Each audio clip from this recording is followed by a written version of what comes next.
10, 9, 8, 7, 6, 5, 4, 3, 2, 1.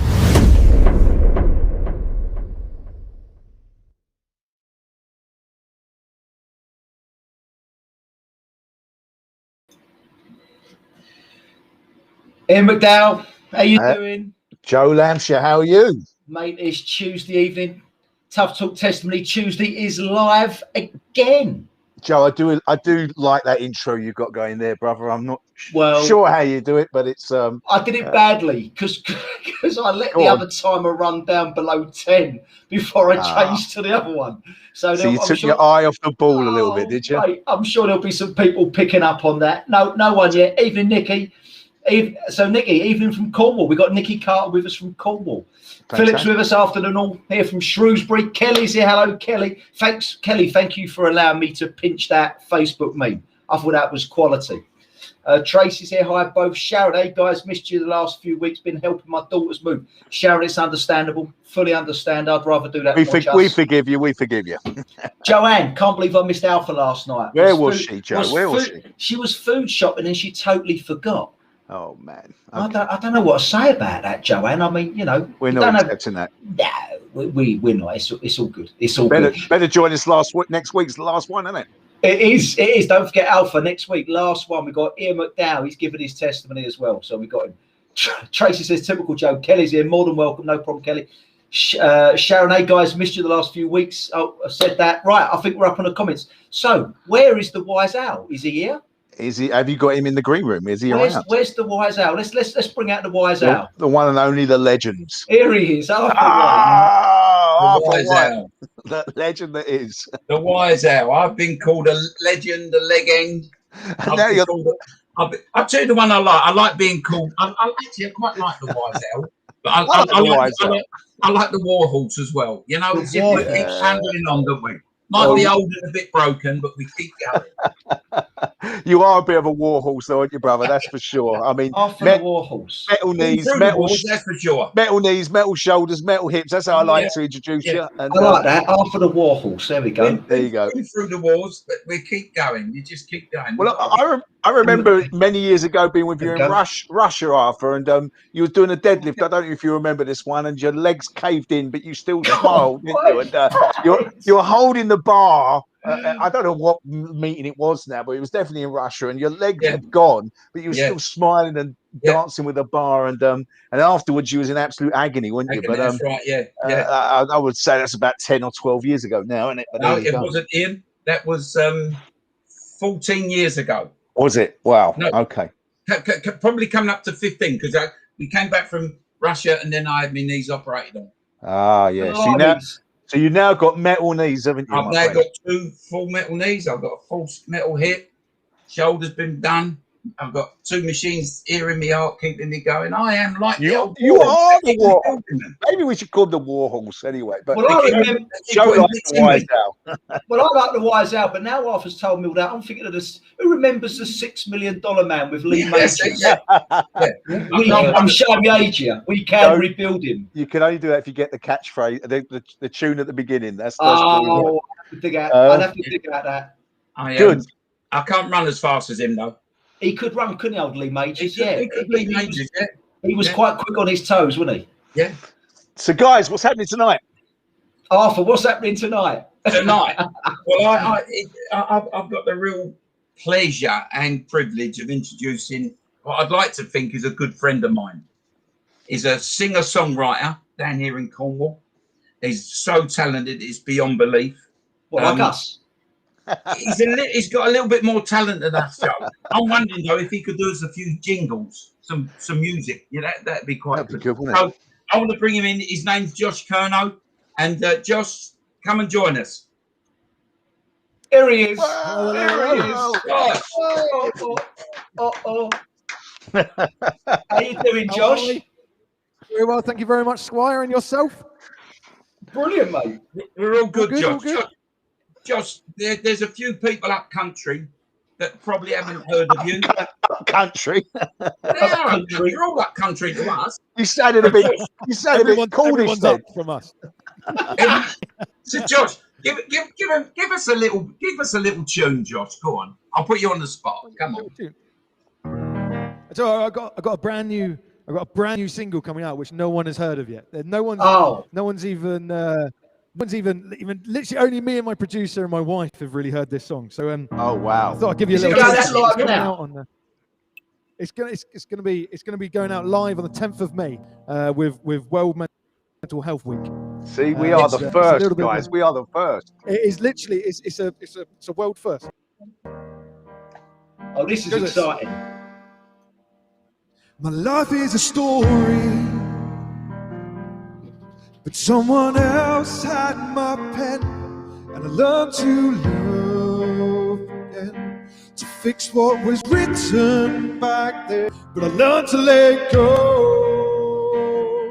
'cause I don't wanna live with regret, and I want you to know that I forgive you, but I won't forget. 'Cause I am strong.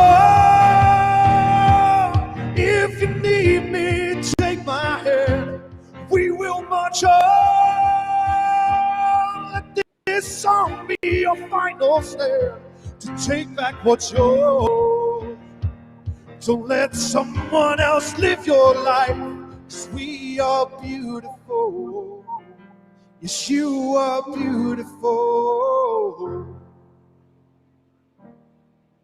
There you go. It's a little taste. Oh my! It's not bad. I mean, it's not bad. Something else. Josh, we can't. We're not the kind of. We're not the three that can dance along with you. We can't really dance and wave our hands very well. But that was awesome. Awesome. Or sing. Well, I didn't even want to start on the singing side of things, but that was fantastic. What talent we've got in the house tonight, Arthur.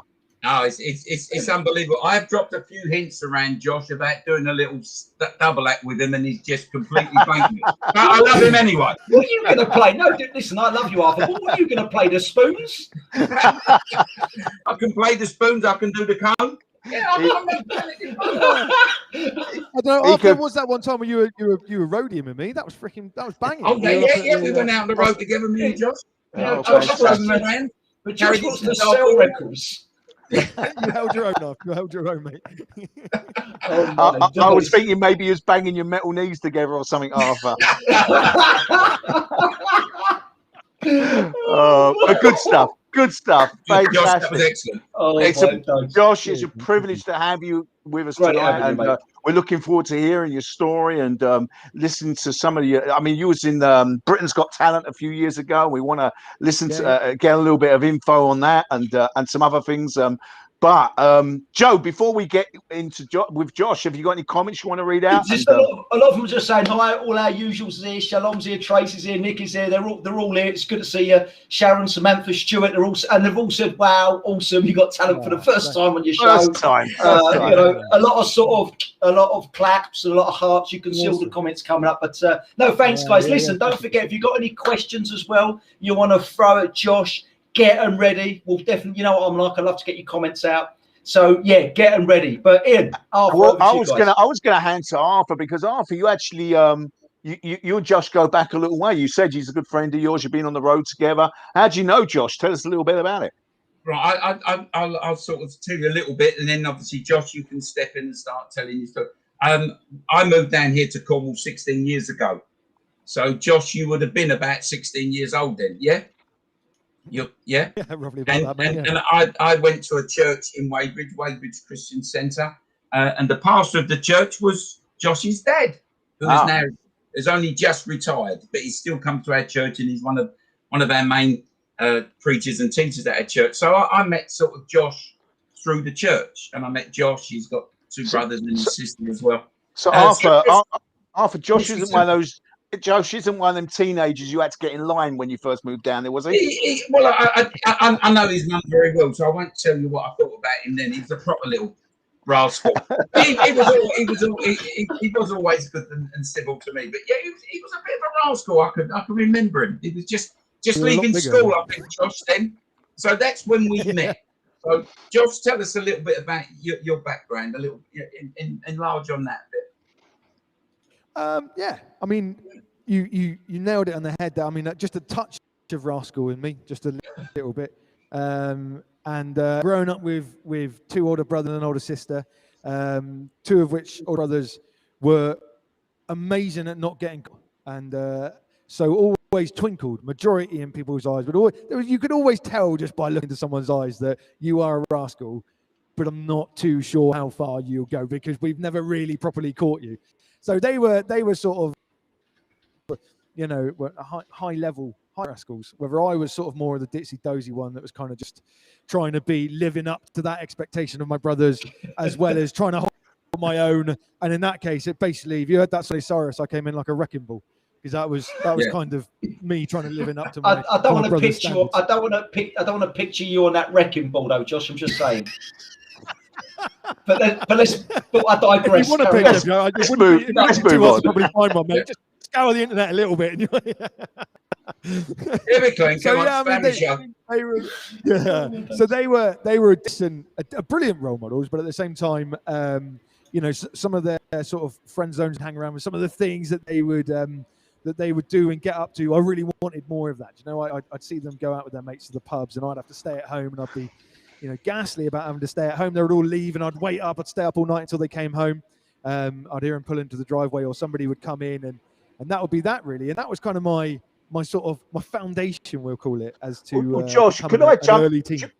Josh, if I jump in there a minute, my daughter's married to a pastor's kid as well, and he's often shared it's a really difficult upbringing in some ways because he felt like he was on display and on show, and they call PKs or something. They pastors' kids, and he's one that kind of rebelled a little bit, and I think you had a little bit of a rebellious moment as well. Is that right?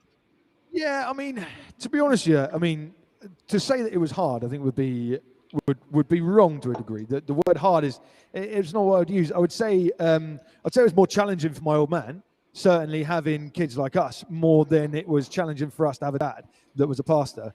The only reason why it would be challenging for us was because there would be some times where I'd have friends that would call up and they'd be coming round our house to stay on the Friday, but they weren't ever allowed to stay on the Saturday because we'd have church on the Sunday. So if I had a friend that was over to stay and we were like, we're going to sneak in a few beers, it's going to be absolutely brilliant. They would then have to ring their parents and be like, look, I really want to stay at Curnow's household again. It's going to be great. We're going to have a brilliant night. But look, I've got to ask if I'm allowed to go to church in the morning with them. And it, you know, and the reaction of some parents, you know, I'd hear them laughing down the phone and sort of being like, well, yeah, if you want to go to church, you Bible bashers, and you know, these sorts of things I would hear like adults saying to their children that I would hear passed on down the phone, and then it was kind of like, oh, I'm not one of them. You know, that's my parents. I've got to do it. Do you know? So there was a lot of that as growing up as a kid.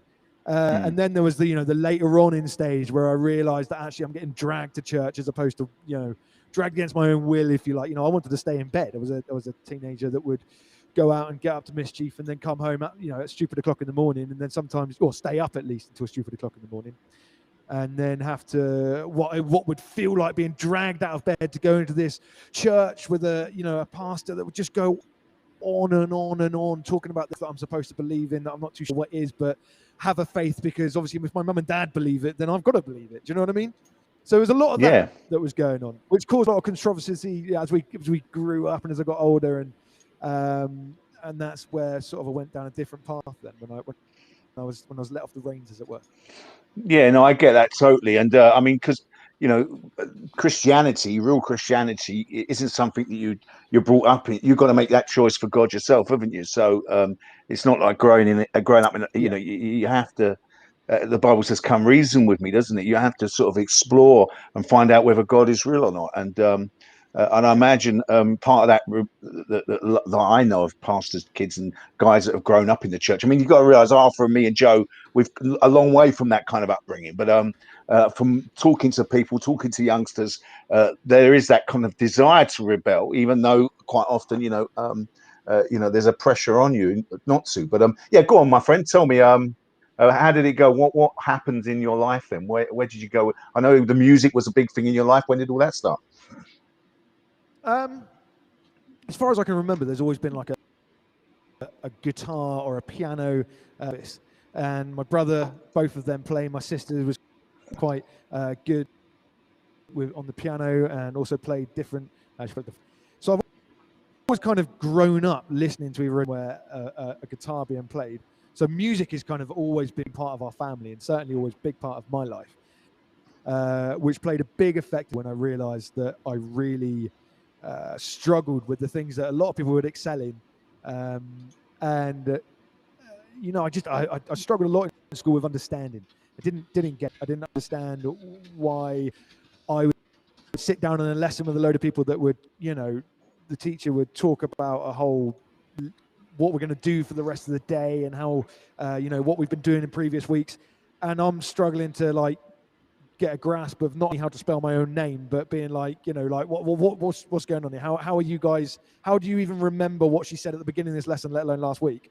And it wasn't until I'd hit my music lessons properly where I started getting taken quite seriously by my music teacher, who was phenomenal at school, and just really shone a light on, okay, you might not be good at those things, but you don't need to be, and you just turn up to these lessons and keep being good at my lessons, and I'll keep helping you as much as I possibly can. And that was a big turning point in my life when I realized that I had something not many other people had, which was, to be honest, it was rhythm. I love to play the guitar. I love to play drums. I like to tinkle around on the piano every now and then. I hadn't found my voice at that point. I certainly wasn't singing. It wasn't cool enough, do you know? And but that was my school sort of life. So I was struggling a lot to understand, and music had kind of always been there as a friend for me. So music's a passion, and it's helping you. Before we get any much further, I just want to get Joe back in. Joe, how are we doing, my friend? Yeah, it's all good. Lots of comments. A lot of people are amazed at your voice. They've all said it's not as good as Arthur, Ian, or Joe's, but it's good. Joke. Right. So, yeah, Nicola, she's watching from hospital. Bless you, Nicola. Oh, we love your sister. We'll be praying for you later, because I know you're waiting to go into theatre. So we will lift you up. And I'm sure the brothers and sisters watching as well will also be praying for you. So, guys and girls, don't forget to pray now. Denchi, my mate Denchi's on. He actually asked a question. Who's your favourite? What did he say? Who's your favourite artist? I think it was. Who is Josh's favourite worship leader? Can you answer that quickly? Worship leader? Yeah. Who's your favourite worship leader? Arthur 100. Arthur, one time since Arthur White. Mr. Arthur White. Ever since, for the first time that I've made it back to church since having a little baby boy, the only one in time that I've managed to make it to church and drag myself out of bed after having about a whole 13-minute sleep was to go and watch Arthur when he was in our local church. So yeah, for sure, Arthur White, he's a hero. As a worship leader. Well, I have heard, Joe, I have heard Arthur sing a little song or two. Usually it's a Cockney Christian song, and we've got to get him do one night on our programme, that's for sure. Only if he uses the spoons. Well, I want to see him use the spoons. He's got a couple of little Cockney crackers, I tell you. But yeah, Josh, let's get back to Josh. I'm a big fan of Matt Redman. Matt Redman, yeah.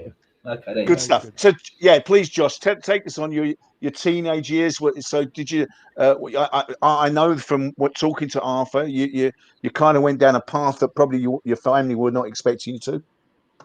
Yeah. I mean, testimony-wise, I like to imagine that I'm in a car. That's the kind of way that I've managed to summarize my story, and it's a car journey, really. I think from the very as being a child and having to go to church, well, not having to, but, you know, growing up in that environment, I very much felt from sort of as far back as I can remember to very, very early teens, probably 13. I remember being happy with God in control. He was driving the car. I was way, way, way in the back seat, and, you know, not really even looking out the window, just staring fully at him.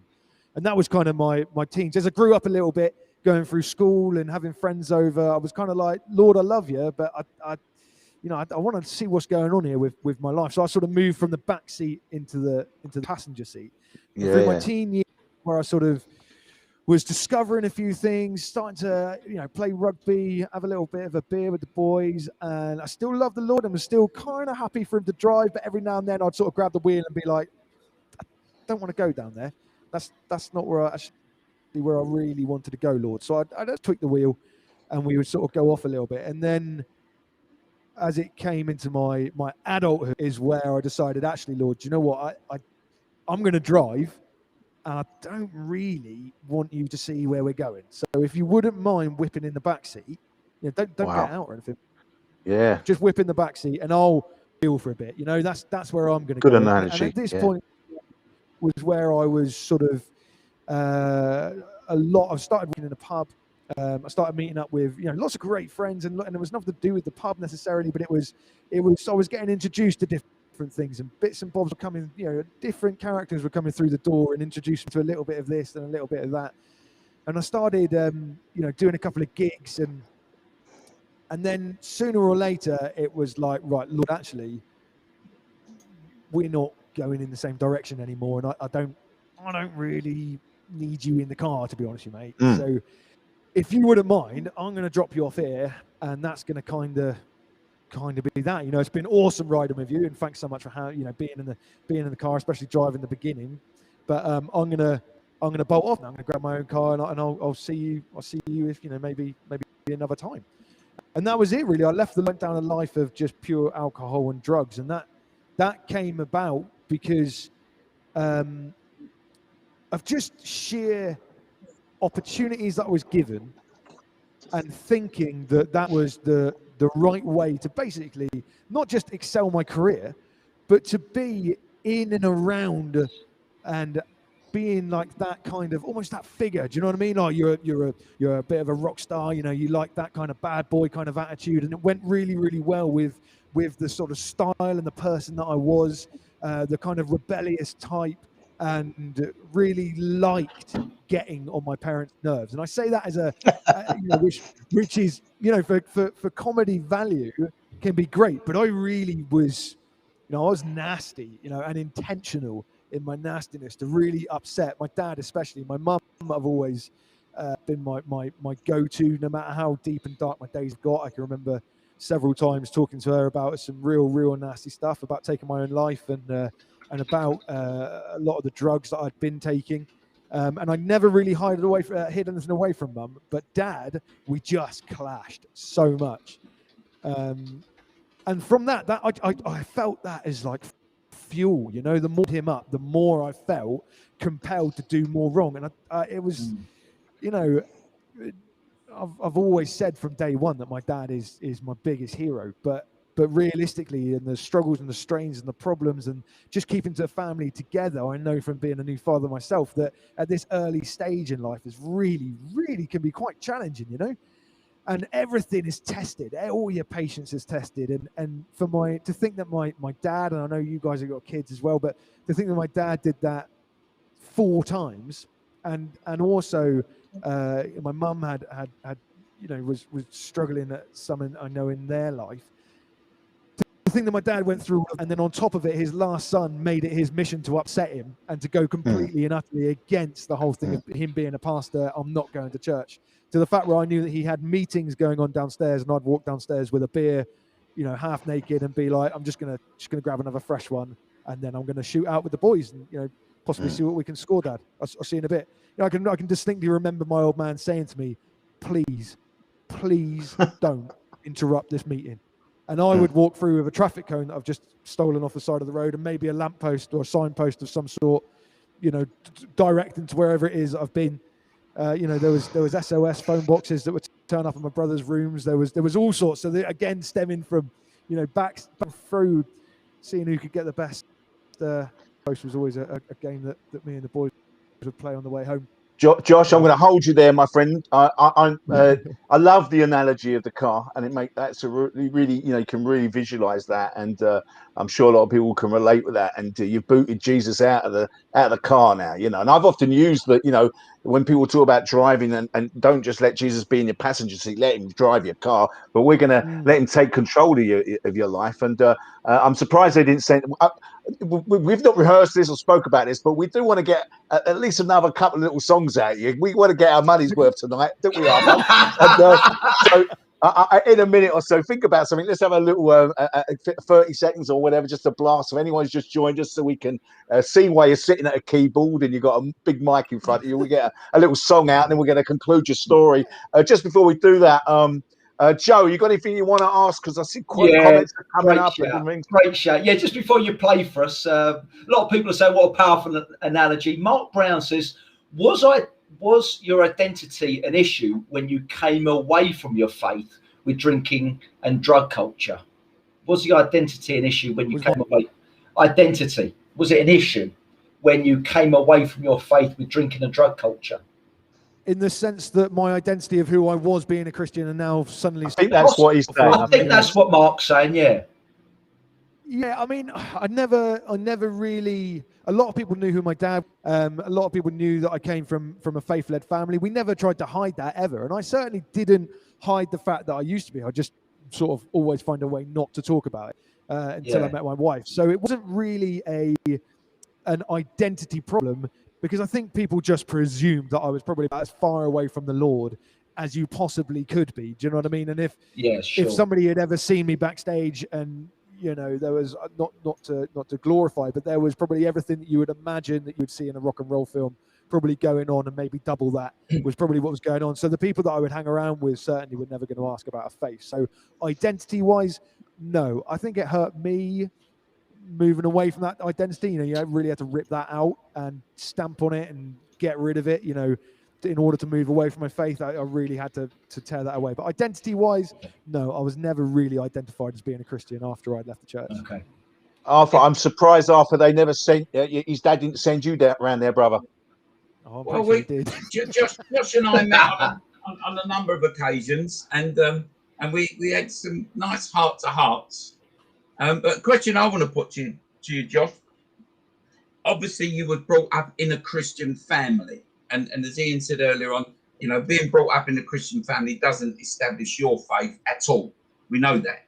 You have to make. But do you think you made a conscious decision to turn from what you'd heard, or do you think it was a gradual progression as you started moving into working in the pub and then singing in the pubs and going out, drinking, and people giving you booze all night long, which they do, and obviously they give you a little line of this and a little line. Do you think it was a gradual thing, or do you think you actually said, I'm going to go my own way? It wasn't. It's a good question, because it wasn't really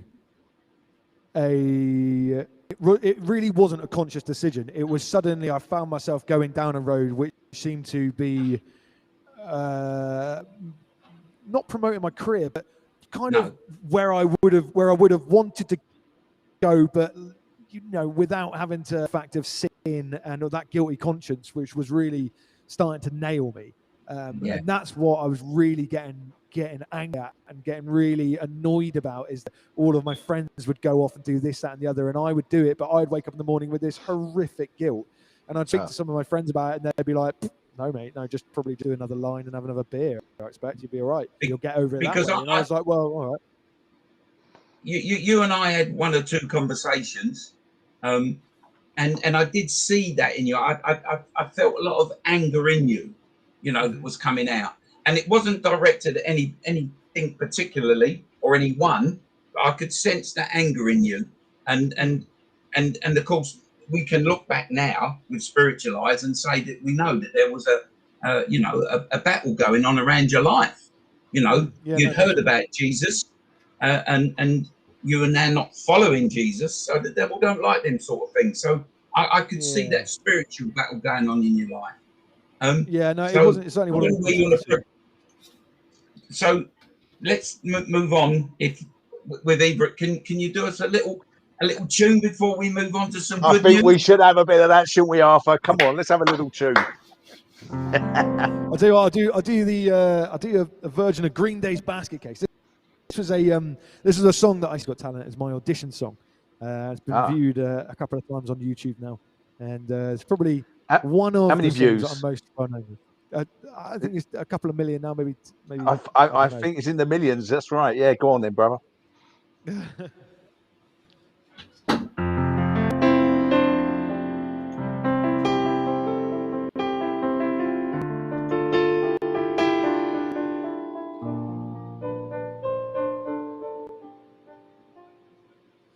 you have the time to listen to me whine about nothing and everything all at once? 'Cause I am one of those melodramatic fools, rotting to the bone. doubt about it. So I give myself the creeps. Sometimes my mind plays tricks on me. It all keeps adding up, and I think I've had enough. Well, am I paranoid? Am I just slow?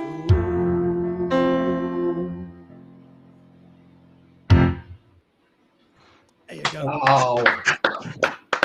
I'll tell you what, fellas, we got some class coming tonight, innit? We got some talent, haven't we, brother?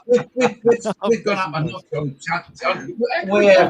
It's true. We can't even talk in tune, can we, us lot?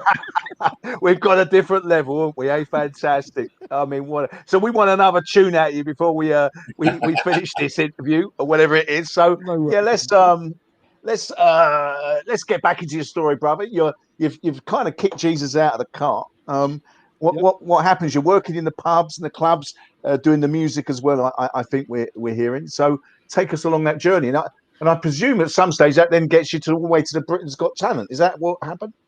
It does, yeah, to a degree. I mean, we get to I get to the point where I've asked Jesus to get out of the car. Really, I found myself at a bit of a crossroads, and it was kind of like, I don't know whether you want to come with me, but I certainly don't want you to see where I'm going, sort of thing. It was that a journey that we were going on. And so I decided to kick Jesus out. I legged it down the road, got in another car and caned it off. And what sort of followed from then was just a pattern of just the more successful that I found myself, the more that I pushed it into myself to be like, ignore everything that happened. I'm going to start fresh. I'm going to start up this. I'm going to do this. And I'm going to do that. And my parents opted to pay for me to go and work with some guys from Sheffield called Resound Media. And these guys were a great Christian bunch of guys who were very well respected in that field, in the worship area. They had Philippa Hannah signed to them. They had Daughters of Davis signed to them. And then I kind of jumped on board with them. And I think realistically, my dad was hoping that I would find the Christian world back again, but in a music sense, and find more ways to get on board with it, and hopefully channel some of my aggression into my faith. Really, maybe challenge some of the questions that I've always wanted to challenge my own faith. What I did, on the other hand, was looked at that like a challenge, and like, I've got to teach these boys about a different life, because if this is all they followed, then they need to get down the boozer with me. We need to probably see who's about. I've got a couple of numbers which I've called a few people that will definitely, make it snow. And I thought, right, okay, let's take this as a bit of a challenge. Anyway, nonetheless, it well and truly didn't really work. To be honest with you, it wound me up more, because I felt like it was like, well, you guys we're just so different. Like, there's oceans between what we think about and for me, it just kind of widened the gap really between me and Jesus. It made me 100% realize that the faith world of music is not where I want to be. I definitely want to be playing in pubs. I want to be playing for drink and for drugs. That's what I want to be playing for. I don't want to be playing for charity. I don't want to be playing for, you might get a little something in your pocket as you walk out the church door. That wasn't what I wanted. I wanted either drugs, alcohol, or heavy payments so I can put money down onto alcohol. That was where it was. And inevitably you meet different people, and through meeting different people, you can either elevate or you can, go back down below. I was fused and charged by being accepted in the music world, regardless what it cost me. And I was going to move up. And that meant moving in a couple of different circles. And I found the more successful that I got, the kind of drugs were just like having a beer in the end. It came hand in hand. Suddenly, the higher up the level I got, the beer suddenly went out the window, and the drugs were more like just, that was, part of, like, nobody really drinks anymore. It's just drugs. And so I found myself not really wanting to do cocaine and amongst a lot of other drugs, but thinking that I wouldn't be accepted. And this is where I've got myself to. This is what I've got to continue to do in order to be. And so a lot of it became that. Then you bring in the core element to it, and you're so flipping tired that you start looking around being like, how do you guys do it? And then it's quite apparent and very obvious about how some of them have done it. And that was a trap that I went down to. Every morning, wake up, quick line of cocaine, a couple of beers to level you out.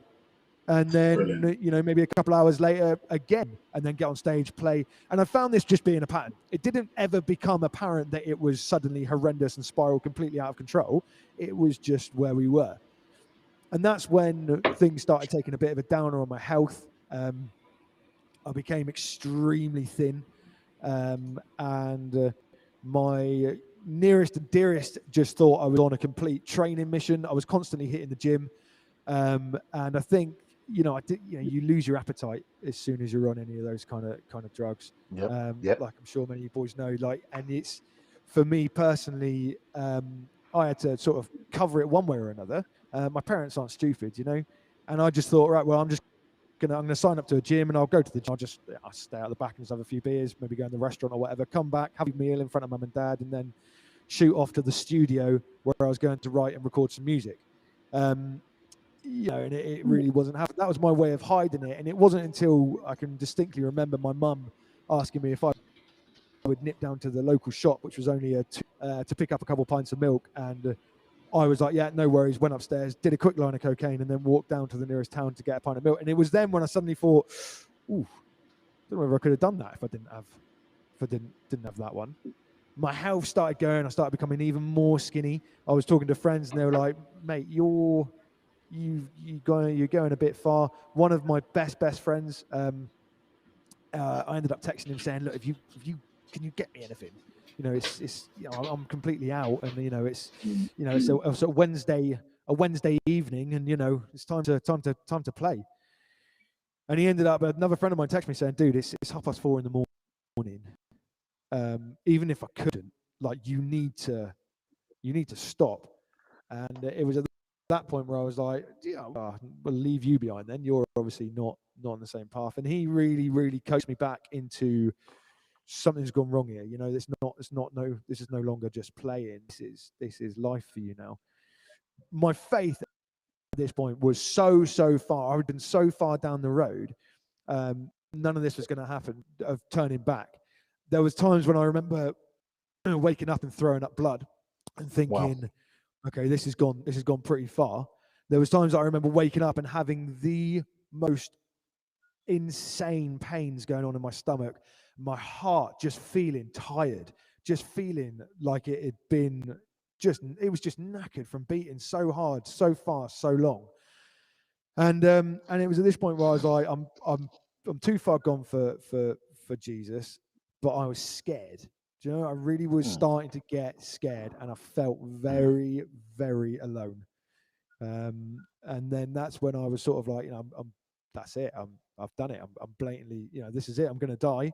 And that's when I started choosing, well, do I die in pain from drug, or do I just end it myself then? Because I haven't got a girlfriend at the moment. It doesn't look like my career is going to elevate any higher than what I already have been. And I'm in a lot of pain. And I can't really go to the doctors and say, I'm in a lot of pain. Can you give me some painkillers? Because I'm probably on something a million times stronger than what they could give me anyway. So that was when life really, really hit a bad one. You could call it not just a flat tire. You could call it a full car breakdown in the middle of a desert. Well, you're right, Josh, because a lot of people will use these recreational drugs and it's socially acceptable.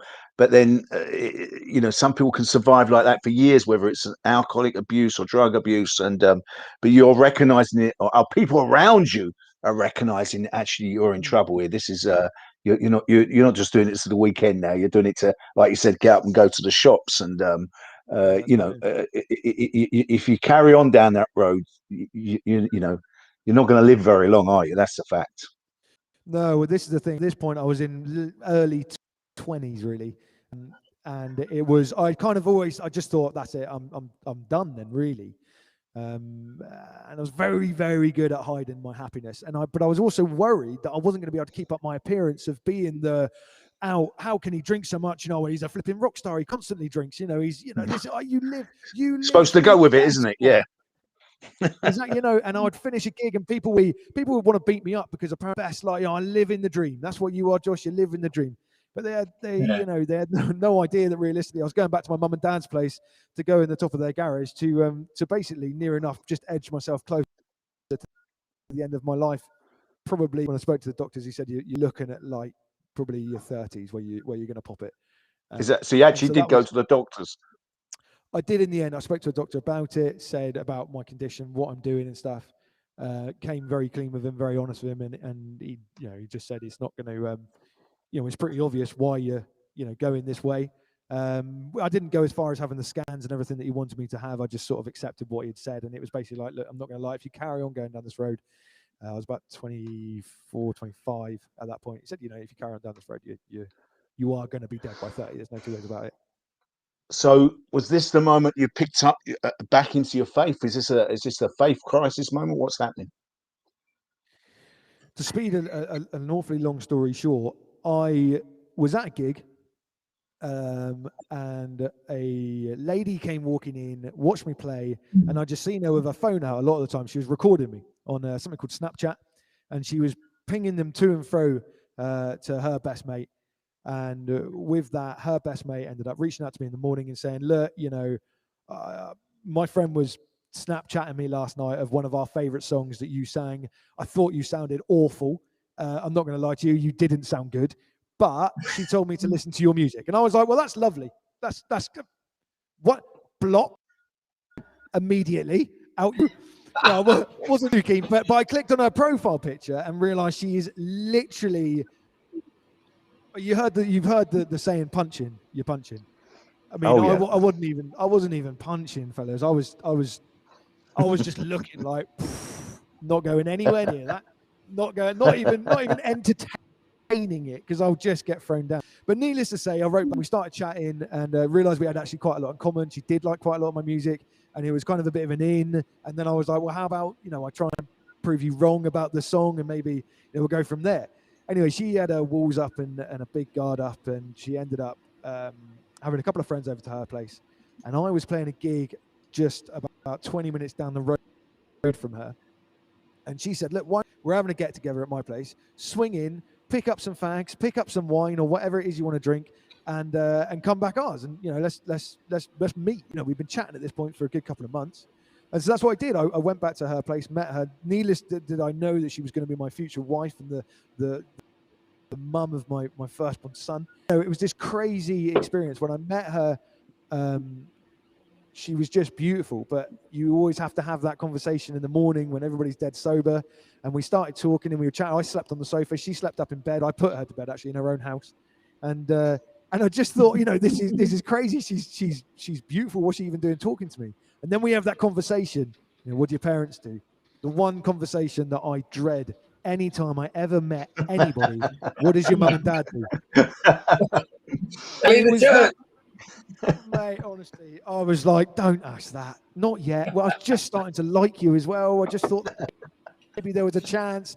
I'm going to tell you that my old man's a pastor. In my head, like, don't lie about this. Like, if you really, really want to try and, like, if you want to be with her, you've got to be honest. And I was just thinking, what are the chances of this really working out? Like, maybe I could just lie. You could blag it a little bit, yeah.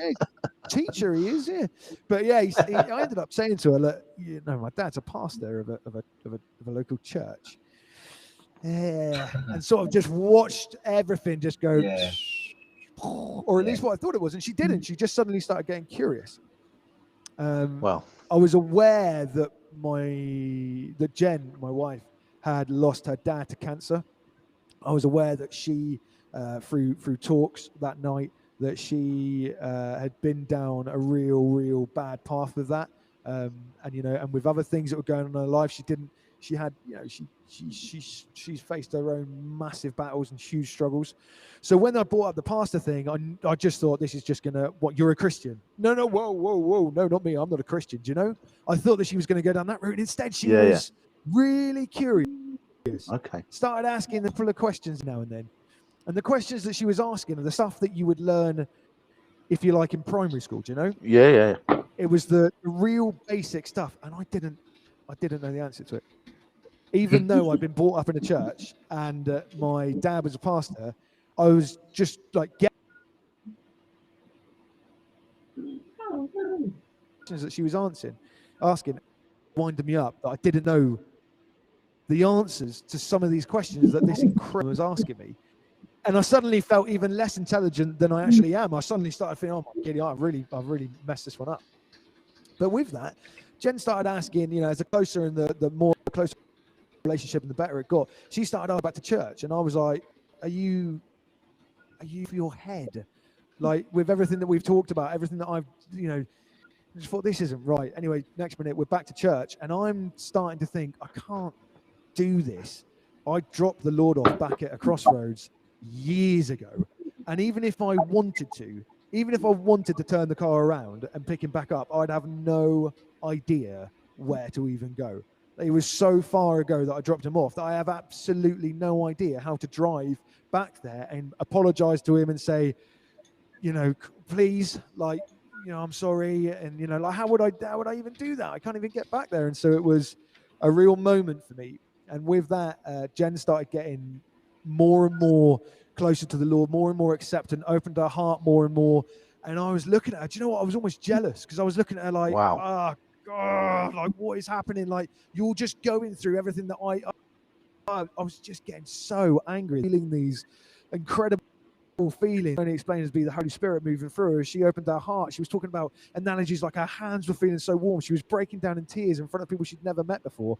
And if anybody's met my wife before, you'll know that this, you know, the social thing that COVID-19 has brought. My wife has actually been 110 voting for it ever since, you know, she was about 15. She's the sort of person that if you were to go to hug her, she would run a mile. You know, she's a very, very introvert. So for her to break down and cry in front of a load of people that she didn't really know in an exposed area like church was just unheard of.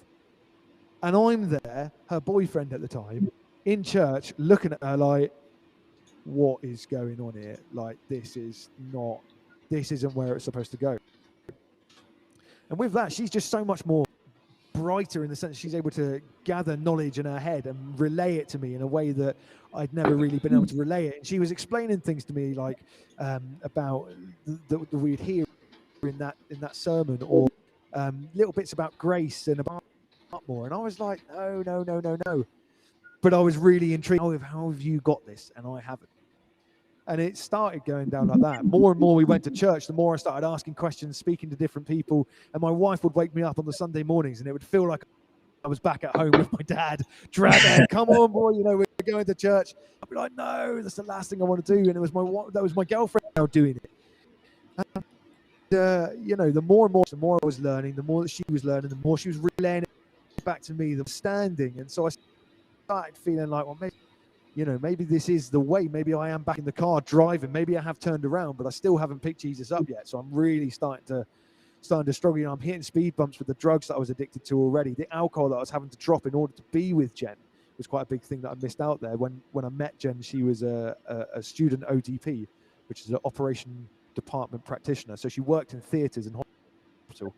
If she was around anybody that had anything to do with drugs, let alone somebody sleeping in her house, then she would lose her license immediately, lose her right to preserve future effectively.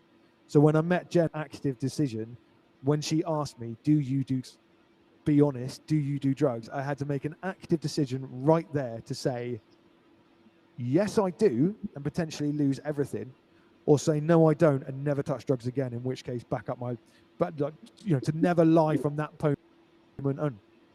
And that was what I ended up trying to give up the drugs to be with Jen, and that was a real rocky path where I needed a lot of help. Well, Josh, it seems like the Lord sent you a good woman, and you know I know many are men that have come to faith through their girlfriends or their wives, and thank God for that. And it's amazing, actually. You think that your child's growing up in church and he's going to understand the gospel, understand the things of God, but actually it's probably a lot of it gone straight over his head most of his life. But you're with us, and you're drug free.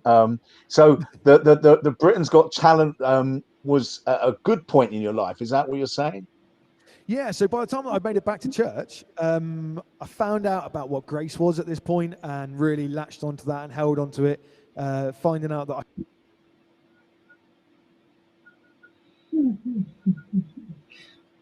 Come on, Signal. Come on, Signal. Let's work. I think name of Jesus. Come on. We've lost Josh at the moment, but Josh, you back with us there, brother? We back? Are we good to go? Yeah, you're there. Yeah, you're there. yeah, carry on. Yes. Yeah, go on. We lost you a minute, but yeah. So you're back at Britain's Got Talent, and things are moving in a better direction. So yeah. I've gone back to church. My girlfriend still at the time was coaxing me through it, and we got this chance opportunity. An email come through asking me if I'd ever think about going onto a talent show like Britain's Got Talent, and it was just kind of. I was kind of calming back. I was supporting some decent names, but nothing really much was elevating in my career. And since I kind of almost stepped away from the drug kind of path, and it basically got to a stage where we got asked to go on this talent show, and we just thought, what have we got to lose? Let's give it a go and let's see what happens. And when I was on that stage, when things were moving forward and I was on the show, I remember distinctly looking up and it being quite a turning point in my life, because I remember looking up and saying, Jesus, mate, I know that I'm not good. I know that you know my heart. I know that you know what I've done. I know you know the things that I think are the scariest thing, because the things that I do, I can hide from people, but the things that I think, those things I can't hide from him. And that's what was scaring me a lot, because I was sort of like, well, exactly that. The things I think, the dark little places that are in my head. And I remember looking up at him and being like, Jesus, if you are there is a chance that you're going to open your door one more time, Lord. Will you just help me whilst I go on this stage, Father? I don't know what I'm doing. I don't know why I'm here. I don't know why you put Jen in my path. I don't know what the score is, but it seems to be like you're involved in this. And I never even really asked you to get in the car.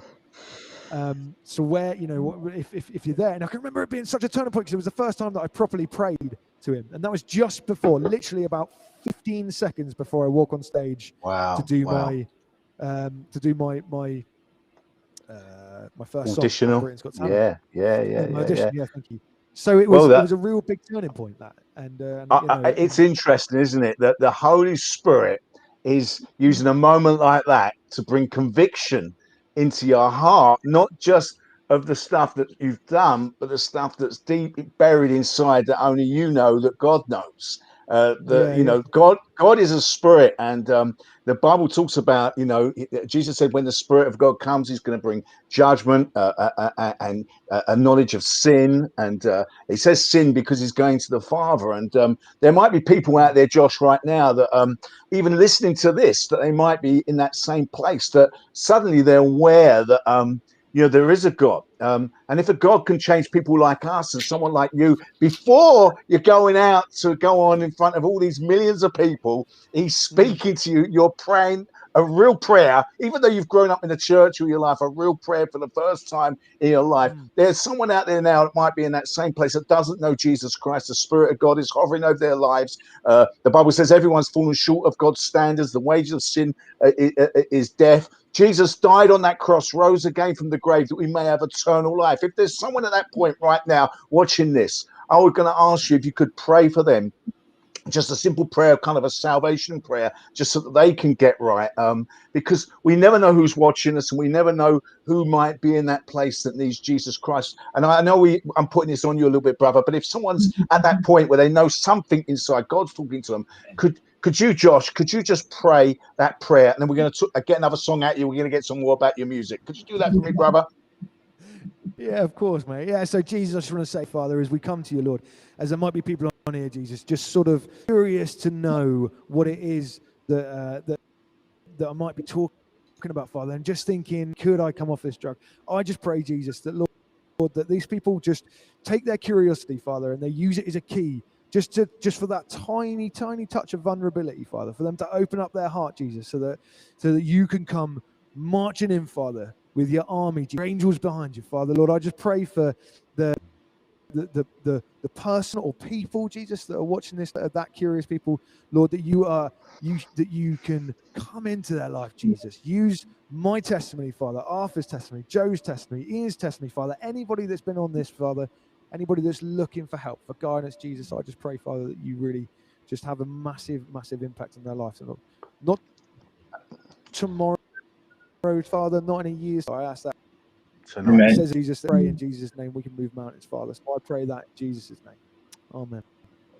Amen and amen. Listen, guys, if you prayed that prayer, you want to know a little bit more about Christianity, I've got this book here called Christ the Bodybuilder. I'm going to post you that free of charge. If you email me your postal address and say, yeah, I want that book, Christ the Bodybuilder, at admin@tough-talk.com, admin@tough-talk.com. It's all about building up spiritual muscles. Joe, have you got that email address there, brother? I don't know if you've still got it there for me. It's got pictures of Arthur, Joe, and me in there talking about becoming a Christian. And Josh, it's powerful because there'll be people out there that are pastors or church goers, and their son or their daughter seems to be far away from God. And I know you're going to be encouraging those kind of people as well to know that there must be a point where your parents must have just thought, I mean, I get where they've sent you off to this Christian kind of world to try and see if that would encourage you back into the things of God.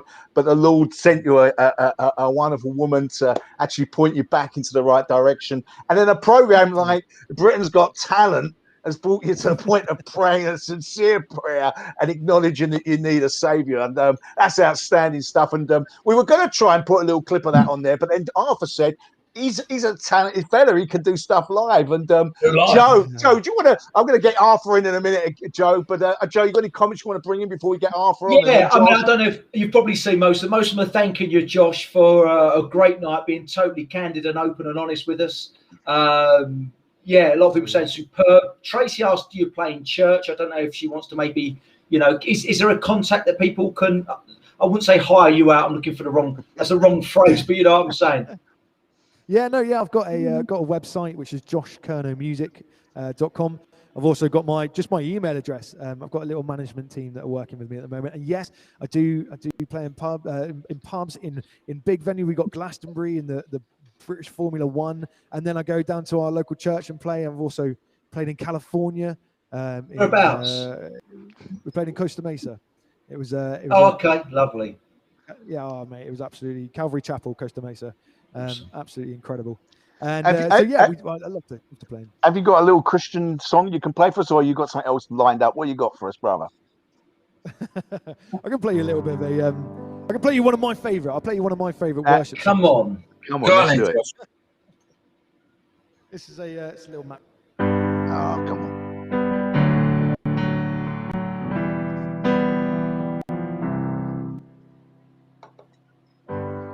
Blessed be your name in the land that is plentiful, where your streams of abundance flow. Blessed be your name. Blessed be your name when I'm found in a desert place, to walk through the wilderness. Blessed be your name. Every blessing you pour out, I'll turn back to praise. When the darkness closes in, Lord, still I will say, and blessed be the name of the Lord.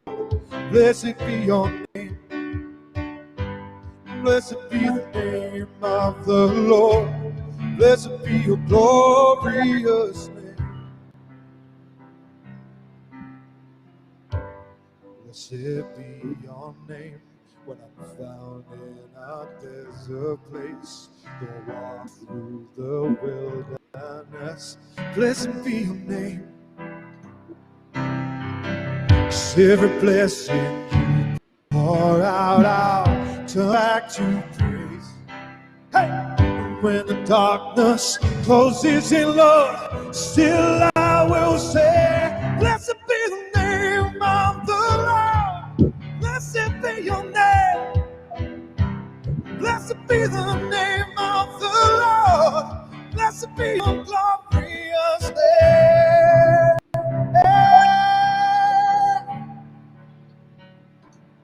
'Cause you give and take away.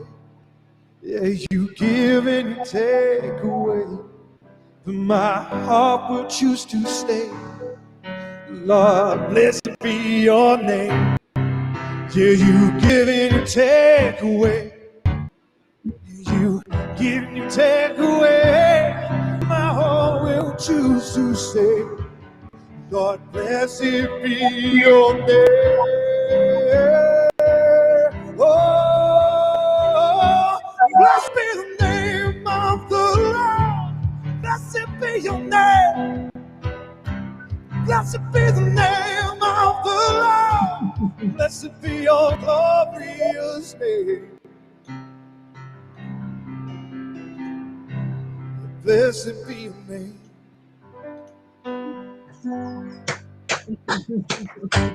Something else, Josh. Too much talent for our program. I think we've been. Joe, Arthur, we've been blessed tonight, haven't we? We've got to go on the road, and Josh has got to accompany us, hasn't he? I mean, he's got to come belt some songs out as we come on and sing. He does off, but he has got his reputation to think about. Yeah, there is that, I suppose. Yeah. We'll have to take him in a. We'll take him in a prison one day. That would be good fun, wouldn't it? Go on, Joe. Absolutely. It would be lovely, Josh, to take you in prison. We've done a bit of singing. Not us, obviously. Yeah, not us. It's amazing. What's coming to my mind is a number of things here. Listening to Josh's testimony and seeing him. I remember speaking to him one night late in our local town when he wasn't in such a good place. I then saw him baptized in the sea in Polzef and dedicating his life to Jesus. I didn't see him get married to the beautiful Jen. And then I saw him the other week.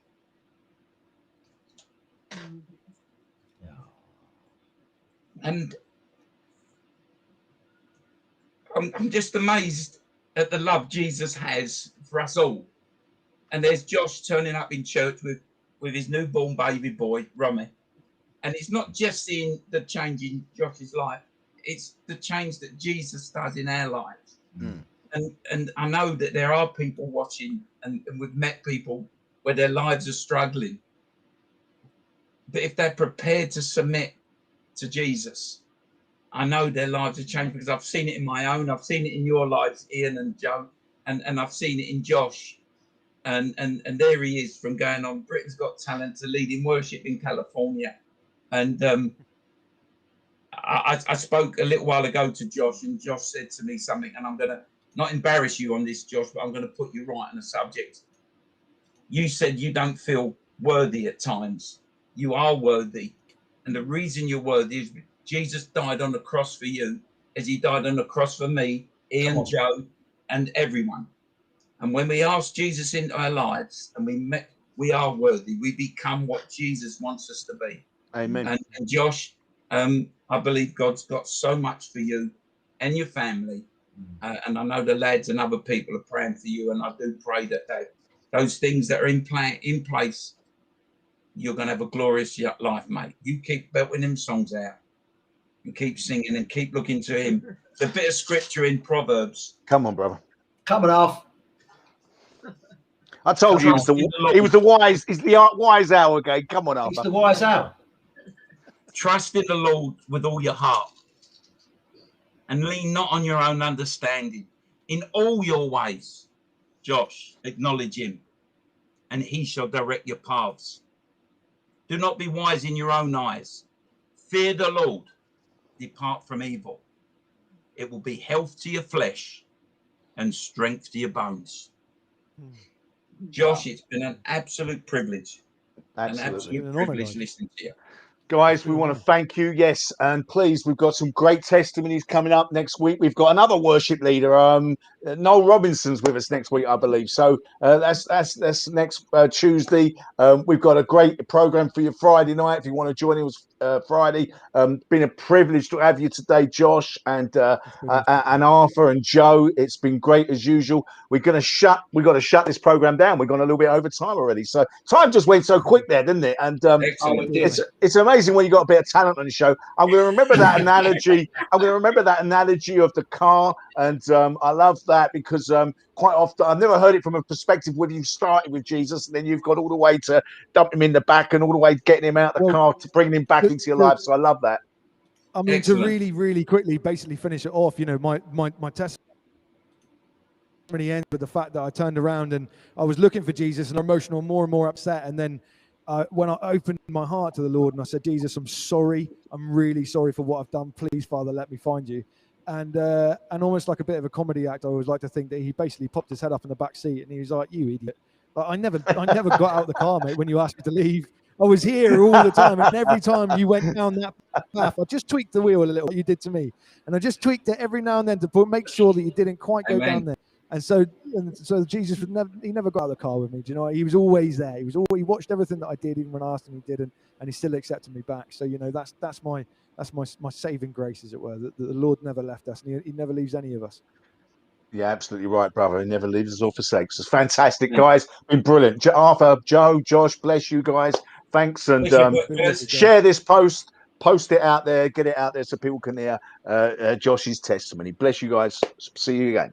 Cheers, Josh. Awesome. God bless you all. Take care. God bless you, brothers. See you again. Cheers.